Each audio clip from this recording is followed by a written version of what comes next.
আসসালামু আলাইকুম ওরহমতুল্লাহ। লেবাননের উপর ইসরায়েলের হামলা চলছেই। ইসরায়েল আজ লেবাননের উপর হামলা করে 20 জনের মতো মানুষ হত্যা করেছে।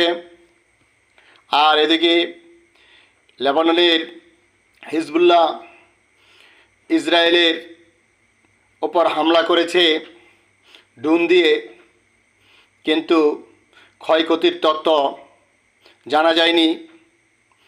লেবানন প্রতিনিয়ত আক্রান্ত হচ্ছে ইসরায়েলের দ্বারা।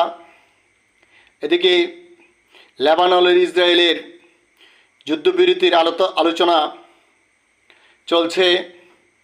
যে কোনো সময় তাদের মাঝে যুদ্ধবিরতি হতে পারে। একটা যুদ্ধবিরতি চলছে, এর মধ্যেই হামলা পাল্টা হামলা চলছেই।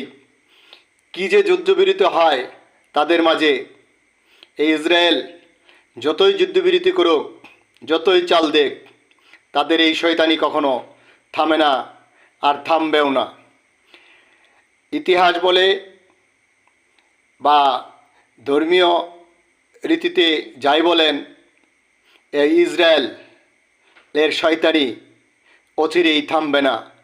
তার ওই শয়তানি তার প্ল্যান মতো বিস্তৃত হবে।